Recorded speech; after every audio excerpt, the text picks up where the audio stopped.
Mabuhay! Ciao! Greetings to all of you na uma-attend ng TMP 51st Alumni Homecoming.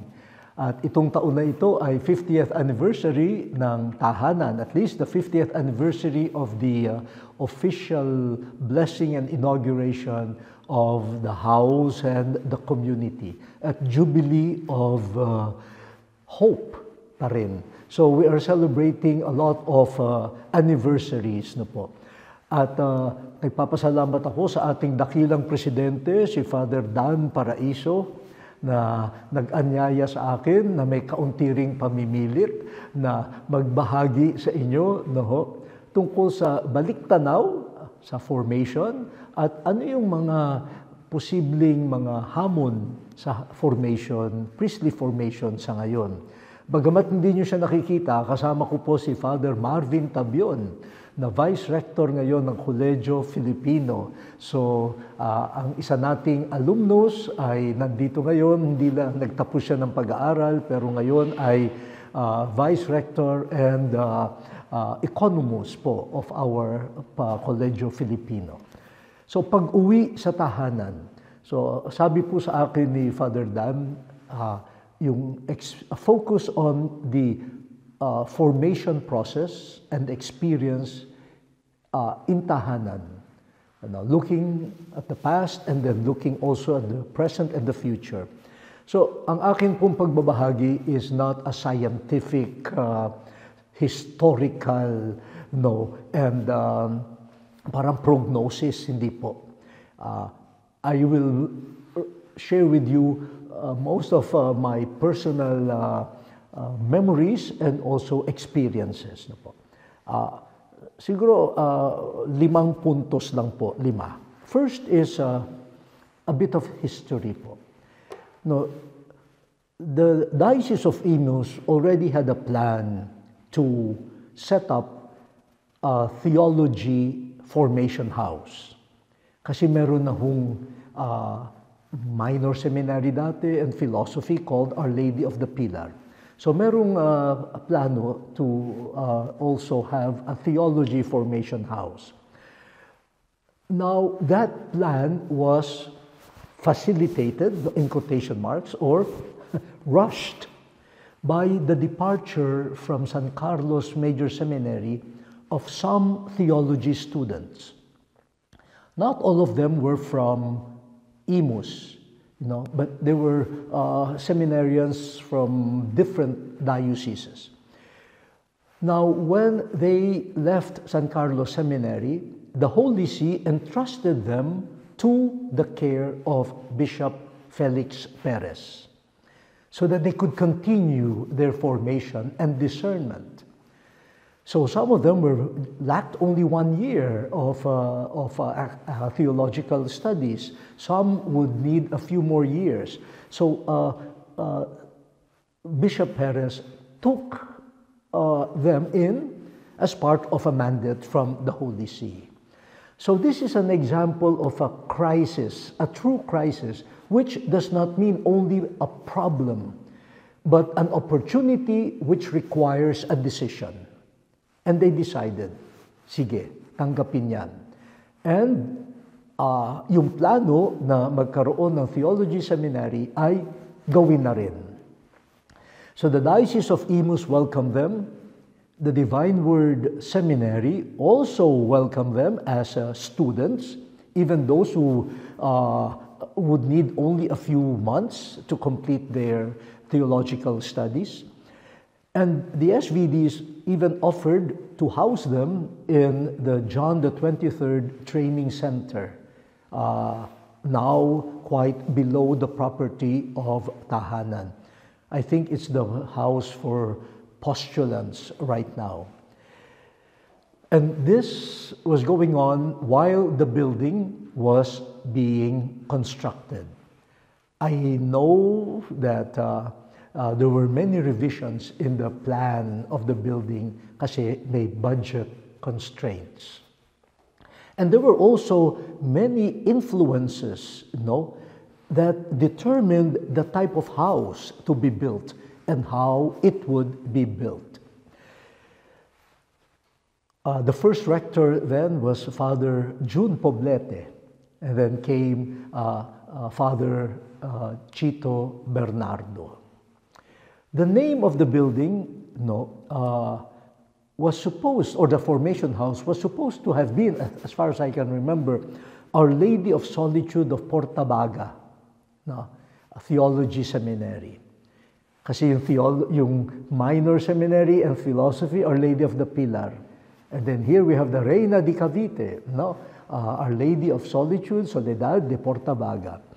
But Bishop Perez, who was a devotee of Our Lady of Soledad, said, of course, without denigrating Our Lady, said, no, let the name of the seminary be about Jesus. Let the seminary bear the name of Jesus, the Mabuting Pastol. Okay, Jesus, the mystery of Jesus has many aspects. That's why you have a seminary like the Divine Word or Christ the King. But Bishop Perez wanted that aspect of Jesus as shepherd. For this house will form future shepherds. So Jesus in his shepherding and pastoral role, and tahanan, so that the formation process will not be heavily institutional, but communitarian. So the identity of the church as the family of God, as the community of disciples, this is paramount. And remember at that time, the BECs, the small Christian communities, where the emerging model of being church in the Philippines, in Asia, as a participatory community. So I hope these details, not far from being complete, could help us understand the orientation of formation in tahanan. These roots will influence the quality of formation and the process of formation. So if I may summarize them, you see how crisis in the church and in society, that was the period of martial law, how the poverty of means led to the dependence on God and dependence on other people's goodness. Then the pastoral orientation and the community as the context of formation. All of this always being Christ-centered so that we would also be people-centered. So yan ho yung unang punto. Parang konting lang ng yung sa mga ugat, which I believe, being the roots, would influence the growth, and the fruit of the seminary. The second point po is I would like to focus on the role of community discernment in the formation process in tahanan through the years. I want to believe that maybe due to the crisis in San Carlos Seminary, this community orientation was heavily stressed in tahanan. Bakit po? Kasi yung crisis na pinagmulan ay parang the authority figures of the church and the seminarians parang drifted apart. They got separated from each other. And so learning from that experience, TMP, Tahanan, stressed community as the locus, as the seedbed of formation, especially for the discernment of vocation and discernment also of where the Spirit is leading all of us as a community. So the mode is dialogue, not just parang dictation from the authorities. Open discussion, open disagreement. Naalaala ko po noon nagbabatuhan pa kami ng tsinelas Nagkakainitan ng ulo sa mga meeting, no? So even disagreement was freely expressed. Then also moments of silence. I would remember, no, people would say, pwede ba tumahimik muna at makinig at magdasal? Reflection. Then consensus. And all of this happening with the superiors, the formators, and the seminarians together. I want to believe that that process wanted to heal, what had happened before. What caused the what do you call this? The separation or the departure of some seminarians in San Carlos. So we have here, an exercise of authority that is within the community and never distant from the community, never separate from the community. And the community that welcomes the authority of the formator. So the community also knows that authority is integral to its life. But they shape one another. The formators are being asked to exercise authority in a communitarian way, in a human way. And the community is also asked to respect authority, in a decent and human way.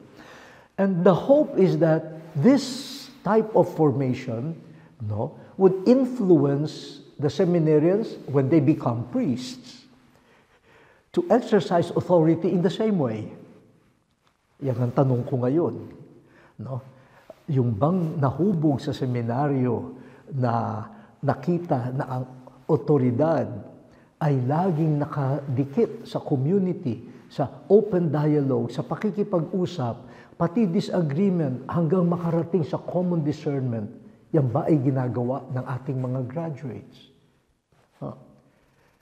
So I remember the long hours, minsan days and months of community meetings and discernment para makaabot sa community thrust.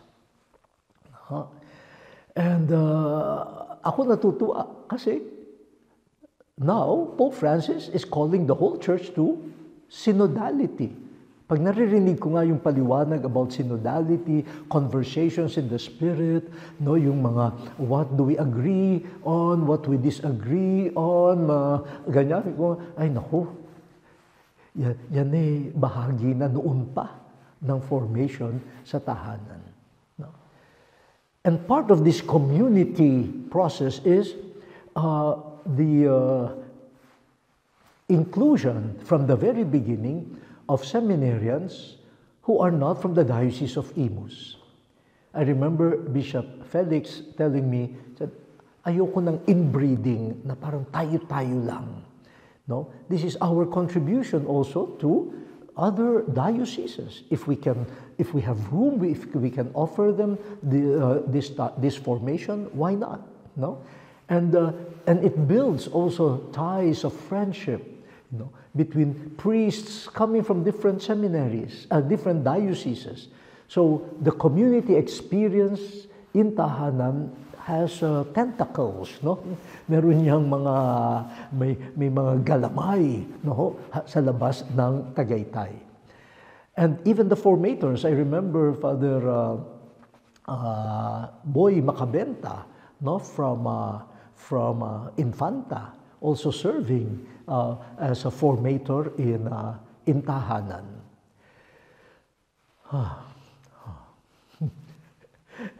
Magandang balikan po yung mga. And then in the 1980s, we included the staff, the employees. Sabi namin, why are they eating in the kitchen area, when we are eating, the priests and the seminarians, on the other side, 2 steps away. Why can they not be integrated here in the dining room? So we introduced that so that the employees, the cooks, the gardener, the laundry women are free to sit no, wherever they want and to mingle with the seminarians. And I remember had a long talk with them saying, kayo ay formators din. May mga nakikita kayo na hindi namin nakikita. May alam kayo na hindi namin alam. At kayo ay may responsibilidad na paalalahanan din ang mga seminarista, no, for the common good. I remember there was a seminary visitation. 3 bishops pumunta dyan sa tahanan, no, and talked with the seminarians, talked with the employees, and on the last day, they called me. The first comment they gave me was, Father Chito, we noticed that the employees mix with the seminarians and the priests. They eat with you and they pray with you. Ganun. Naku, parang nagpanic ako. Yes, I take responsibility for that. I take full responsibility for that. And then I explained to them the reason why we implemented it. And then one of the bishops said, relax ka lang, Father Chito. We want to tell you that we like it. Nagustuhan namin. Akala ko kasi i-criticize, no, na tatanungin, bakit nakikihalo? We like it. And it generates a different atmosphere. And sabi pa nila, and we saw how your employees have, they carry themselves with a sense of confidence, no, dignity. Ay, salamat po. Immediately after that meeting, lunch. E di, naka-table ko yung isang obispo, yung mga may ibang seminarista, at may isang employee natin. Habang kumakain, sabi nung employee doon sa bishop, Bishop, pakiabot nga ng patis. Wow, so ito yung sinasabi nila na may confidence. Ano po? So, this forms human beings, no? They recognize their equal dignity without being bastos, no? Tinawag naman niyang bishop. At sinabi niya, pakiabot naman, no? But they are not afraid to deal with bishops. And remember, this was the time of martial law, the 1970s, no? And community discernment, I believe, was an antidote to the dictatorial context, social context, political context at the time. While there was this restriction on freedom, you developed, even within the seminary, communities of dialogue, of communion, of open conversation, no, and an exercise of authority that is immersed in community. Ito po yung second point. No po. The third point that I remember, which I think also has influenced the community life and the formation in tahanan, is poverty. No? Poverty.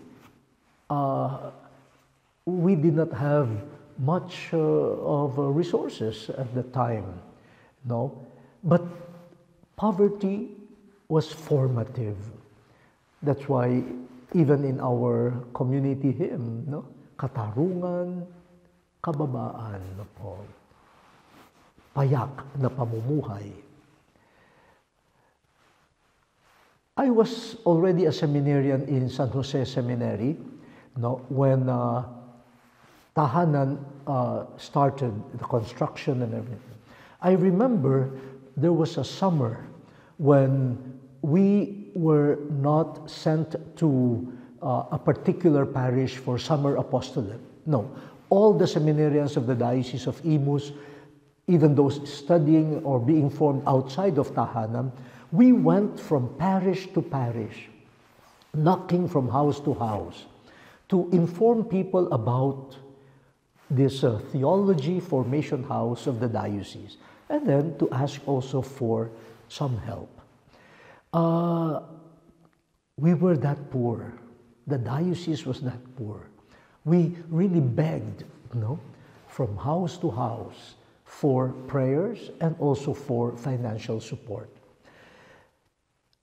I remember that in the initial phases of the construction, even some of the seminarians living in the John the 23rd Training Center would help, supervise the construction of the building. Father Che Karungkong of happy memory told me he would even sleep on the kisame, to guard the building, which was far from secure and far from being completed at that time. So the seminarians saw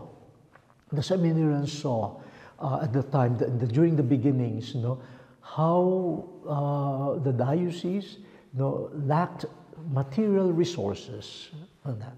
So the rooms were small, so that we could also be disciplined about our accumulation of things. So you focus on what is necessary and leave behind all the wishes and the non-essentials. Part of this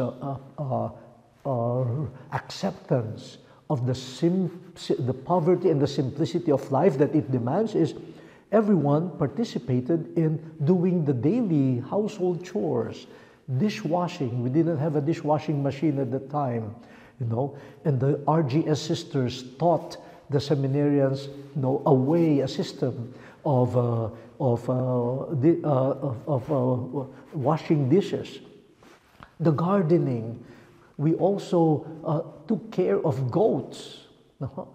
Ilagay mo yung mga kambing kung saan-saan, kakainin nila yung damo, hindi ka na maglo-lawn mower. Tapos, yung iba kakatayin para kainin, at yung iba, ibebenta. Meron pang baka noon. Naalaala ko noon si Cabestre. Kasi pumalipot yung baka doon sa puno, hindi na ngayon siya maalis, ganyan. Sa galit ni Cabes, naitapon niya yung itak. Tumama dito sa liig nung baka. Takbo si Cabes sa kwarto ko. Father, nakapatay ako. Nilako yung pinto kasi baka ako may tao na, inahabol na siya. Yung pala yung baka. Kinatay na nga ng diretsyo. Kaya puro bulalo ang ulam nung araw na yon, at ilang araw. Meron din naman yatang nabenta. So, ganun Hindi ka lang maghahanap ng pera. Tignan, ano ang magagawa doon sa sambayanan? To save and to augment the resources that we need. I remember bargaining in markets, pati yung nanay ko noon sa mga palengke, yung para sa isda, yung espadang maliliit para mas mura, Bumibili kami ng manok noon sa pamilya Sapin. Hindi pa seminarista noon ang ating Father Percy, Sa kanila bumibili ng manok. Kasi meron silang special sa atin. At doon sa mga nagtitinda sa palengke, pinakilala natin yung seminaryo, kaya merong iba namigay na o nag-discount para sa kurtina, para doon sa cushion ng ating mga upuan. Kaya naalala ko I always reminded the seminarians, these curtains, these chairs, these cushions have a human face. At hindi lahat sila ay mga mayayaman, mga simpleng tao na gusto na ang magkaroon ng ambag sa Kaya maraming tao ang bumubuhay sa formation program dahil nga sa pangangailangan. So the need generates a community also. I remember we tapped also the parishes in the diocese. Inano namin yun, chart. Anong mga parokya ang rice producing? Meron pang mga farms, rice fields. Anong mga parokya ang may fishing? At anong mga parokya ang may kape? Ganyan. And then we wrote to them, telling them, pwede ho ba itong parokya nyo? no, in the month of June, first week of June, makahingi kami ng bigas. Nakaprogram yun hanggang sa yung mga parokya nasanay na, kahit walang sulat, nagpapadala na. May panahon nga, nung naalala ko nung nalipat na ako from Imus, na ilang taon na hindi bumibili ng bigas ang seminaryo.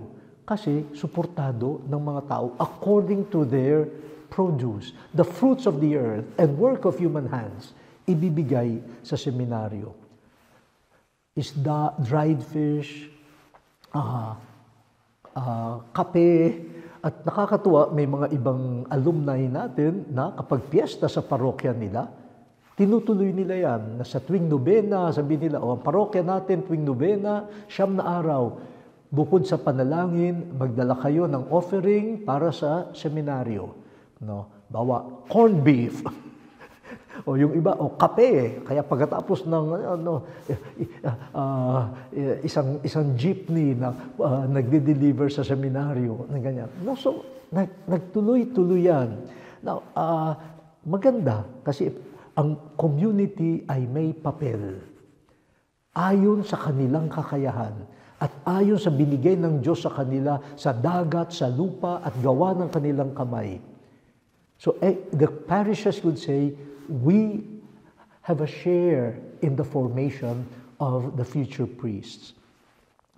At salamat din sa ating mga dyan sa Tagaytay. Naalaala ko noon, pagkakulang na ang mga supplies, kumakatok ako doon sa SVD. Minsan nanghihiram ako ng cooking oil, kasi noon parang may tindahan pa sila doon cooking oil, kung ano ang kailangan, tapos pipirmahan ko na lang na babayaran sa ganitong buwan. No? At pag oras na magbayad, naalaala ko si Father Schultz, sasabihin, ikaw naman, Chito, para kang hindi kapitbahay. Tulong na namin yan. Nakakatuwa yung ng ganong kapitbahayan among the religious houses. At noong kaunti pa ang mga religious houses, pero pag fiesta ng mga houses, alam naman noon ng mga superiors, ng mga madre, gano'n na parang gumagapang ang tahanan. Naalala ko, pagka-fiesta nila, bubulungan ako ng mother superior. Magpaiwan ka, hintayin mo munang makaalis lahat yung mga bisita para yung mga natira nating pagkain o ulam, iuwi mo na dyan sa tahanan. Ang ganda, ang ganda na may ganyang at nasa ugat yan ng formation ng tahanan. Naalala ko pa na kasama rin dyan yung prayer. I had to make once a very painful announcement during evening prayer. Sabi ko, yung ating bigas ay parang isang luto na lang. Pang isang luto na lang. Magdasal tayo. Hindi pa tapos yung evening prayer, may nag-doorbell. Ayun, may nagdala ng bigas. Kaya yung dependence on God, dependence on the goodness of other people, I think is an essential part of formation. We don't want to be, we wanted to also, ayaw kong gamitin yung self-sufficient Kasi parang self-sufficient, parang hindi mo na kailangan ng iba, pati ang Diyos hindi mo na kailangan.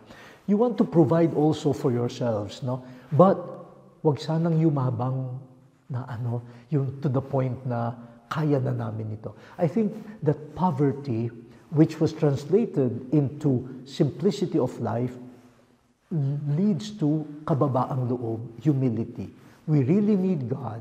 We really need other people. After all, we are forming people called by God to serve the community. So, during their formation, it is good that they see and experience how God supports them through a living community. Kaya pag sobrang yaman na ang isang seminaryo, baka hindi na simple ang buhay at baka maging self-sufficient. The fourth point po is yung what I will call an integral apostolic formation. integral apostolic formation. Kasi ang hinuhubog naman natin ay hindi magiging monks, kundi magiging diocesan priests of pastors. So yung apostolic pastoral dimension of formation, but should be integral. No? A pastor, a person who will be formed with the people and within society's joys, hopes, sufferings, and affliction. No, yung pagsimula ng tahanan ng mabuting pastol ay panahon ng martial law. At nandun din ako sa tahanan nung pinatay si Ninoy Aquino.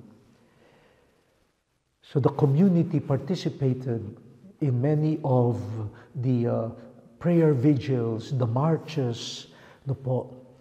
And we were always in contact with civil and even politically oriented groups, or we could even say ideological groups.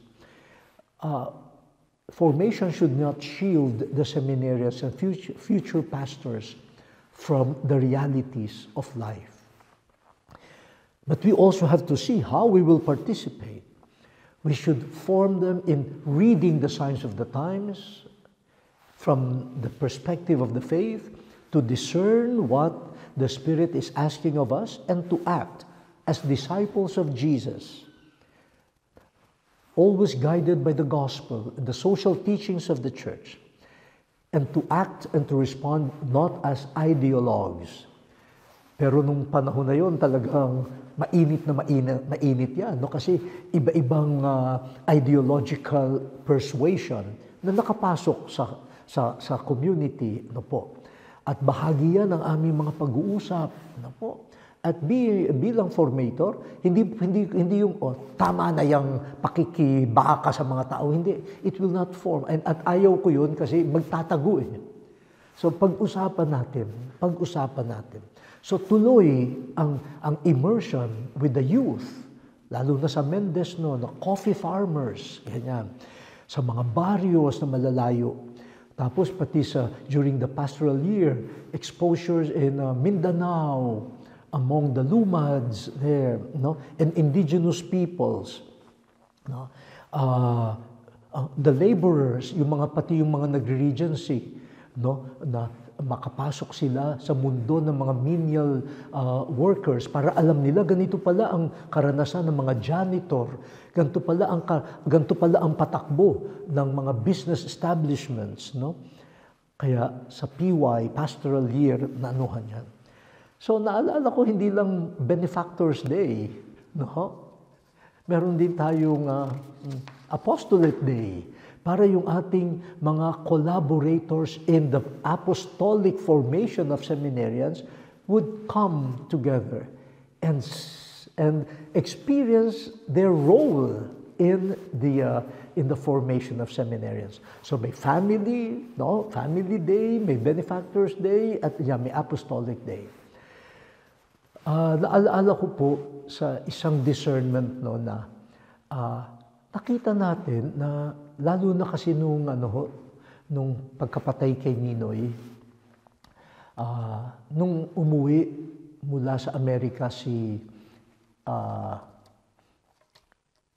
Cory Aquino, no? May kasama ako mga seminarista noon doon sa Times Street. Ang gulo-gulo talaga kasi ang mga tao, lahat gusto makalapit kay Cory, tapos kahit yung mga pulis, mga gano'n, hindi mo na alam mga.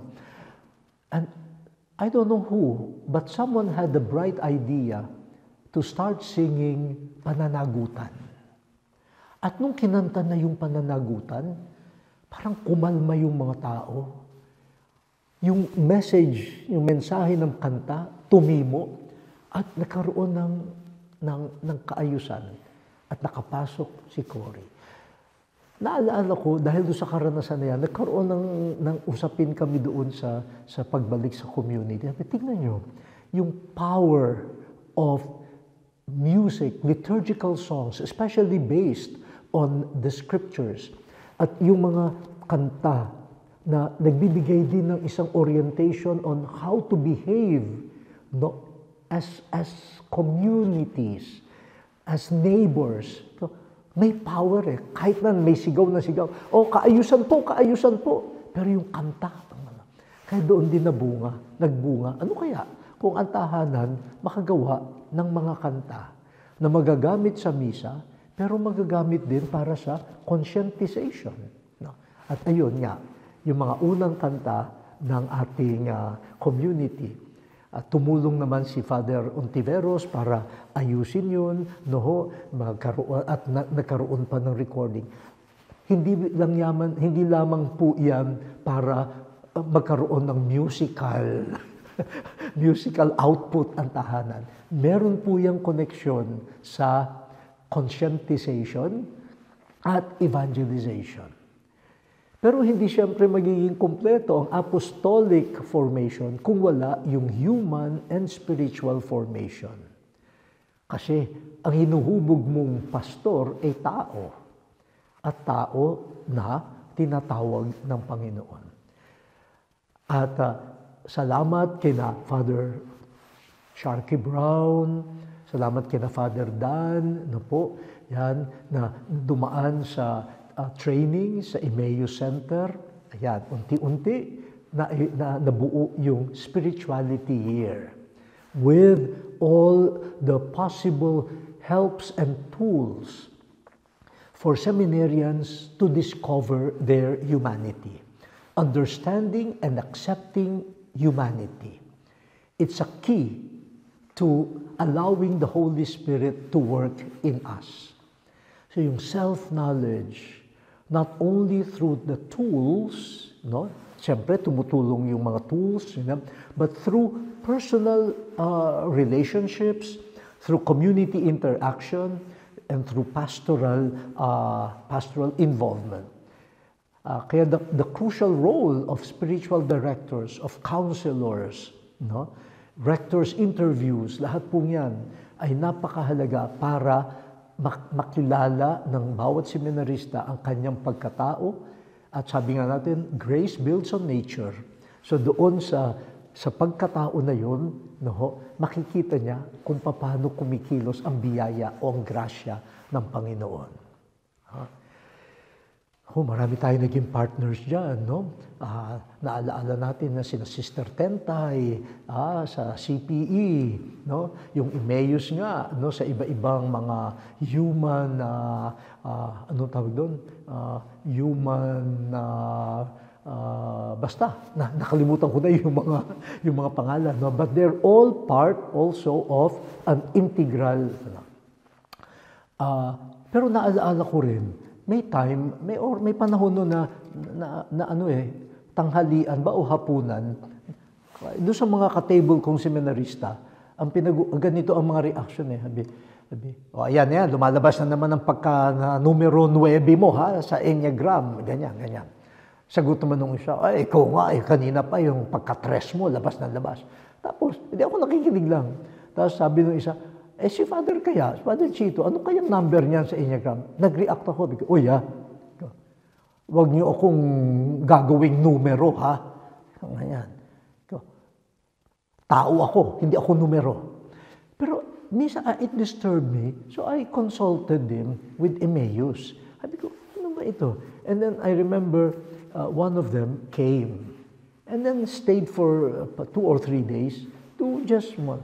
And at the end, sabi niya sa akin, alam mo, napansin ko na some seminarians do not relate to each other. They are processing each other. At ginamit nila yung mga tools na pinagdaanan nila para iproseso ang kapwa seminarista. Sabi niya, ang nakakatakot doon, baka hindi na relationship. At nagagamit yung tool para pang, parang, anong karapatan mo magsabi sa akin yan? Alam ko, ikaw number 3 ka. Ganyan. Which is a misuse of the tools. Kaya, yun nga, yung sabi niya noon, ano kaya kung hindi lahat mag-Enneagram, hindi lahat mag-CCPE, hindi lahat mag-MBTI. Kung sino ang matutulungan ng tools na ito, siya lang. Kung may tao na matutulungan ng CPE, edi siya lang ang mag-CPE. Yung isa naman kung matutulungan ng Enneagram, edi siya lang ang mag-Enneagram. No? Yan. Naalaala ko yung ganung na maganda, ganun, pero just like any tools, na po, maganda ang pero pwedeng magamit na hindi maabot yung ating gustong maabot, na self-understanding about yung tool pa ang naging block, no? Para sa understanding. And of course, the intellectual formation, the pastoral, the human, the spiritual, and the intellectual formation, mainly through the Divine Word School of Theology. Pero hindi lang ito academic. This is a preparation for pastoral ministry. For as a pastor, they will preach the Word of God. They will proclaim the teachings of the church. They will help people in the formation of conscience. They will help people make sense of their lives. That's the role of a pastor. Kaya nag-aaral, hindi lang para magkaroon ng degree, kundi para maging mabuting pastol. And naalaala ko noon, mayroong parang may tendency na paghiwalayin yung pastoral at intellectual. No, yung minsan maririnig, ako naman hindi naman ako academic seminarian, pastoral seminarian. Bakit? Kapag pastoral ba, ibig sabihin, pwede na yung walang alam. At pag sinabing academically inclined, ibig sabihin ba, maraming alam pero gagamitin para lang sa kaalaman at hindi para sa pastoral. So, integral formation. Kaya noon, nagtuturo rin ako sa SVD para rin makilala ko yung mga seminarista natin at yung ibang seminarista. Kasi pag sumusulat na yan ng exams, pag sumusulat na yan ng papers, doon ko rin may insight din ako tungkol sa ano nangyayari sa isip. Paano pinagkukunik-konekta ang mga ideas? May capacity ba for synthetic, integrative thinking? At yun, pwedeng ma-address sa formation. Ayan. Siguro pagod na kayo.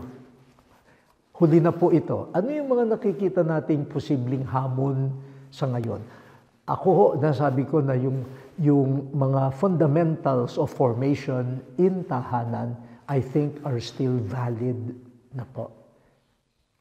Napakahalaga. Lalo na sa ngayon na ang stress ni Holy Father ay synodality, working together, walking together. Ginagawa na yan ng tahanan. Sabi niya, a church who goes out, a chiesa inusita, missionary element. Naku, buhay na yan ng tahanan. Tapos yung sinasabi niya na hindi kayo dapat nagbubuo ng empires. Dapat yung simplicity of life, yung mga ganun. Ano na yan ng tahanan, no? Yung being with people in their cries, in their quest for justice, for truth, nasa tahanan na yan, itutuloy lang yan. Of course, nagbabago ang context. No? And we have to be wise how to integrate the new realities sa formation. Halimbawa po, the changing landscape of our youth, and therefore, the candidates for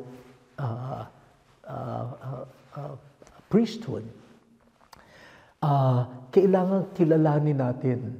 Huwag na nating isipin na yung kabataan ngayon ay pareho noong tayo ang kabataan. Kung pareho, something is wrong. Tayo minsan hinahanap natin na sana yung kabataan ngayon katulad din natin noon. Hindi ho no? Hindi. No. Harapin natin ano yung kanilang, and we need a serious study on this, no? To understand the generation of today. Their strong points and also their crisis, and what is developed in them, what is not fully developed in them. Kamusta ba ang fundamental education nila, and especially in the faith? Kamusta ba ang catechetical level nila, and encounter with the person of Christ, and living experience of the church? Paano natin yan makikita? Lalo na po ngayon ay yung digital environment. May mga pag-aaral po na sinasabi na yung preponderance of the use or reliance on the digital technology develops some aspects of the brain but also underdevelops other aspects of the brain. Sabi po nila, sa itong scroll na ganyan ka ng ganyan, hindi mo maalam kung anong hinahanap mo.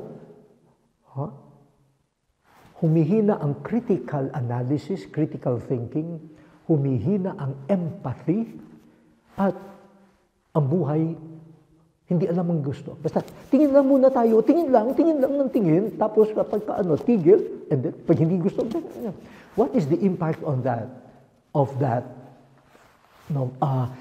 constant, parang yung habit na ganoon, on a lifestyle, a worldview. Lalo na tayo, ang hinihingi natin is a purpose, ito, direction ko, at this is for life. Pero kung nasanay na, ganyan, scroll lang ng scroll. So, according to studies, it is not just the use of a gadget.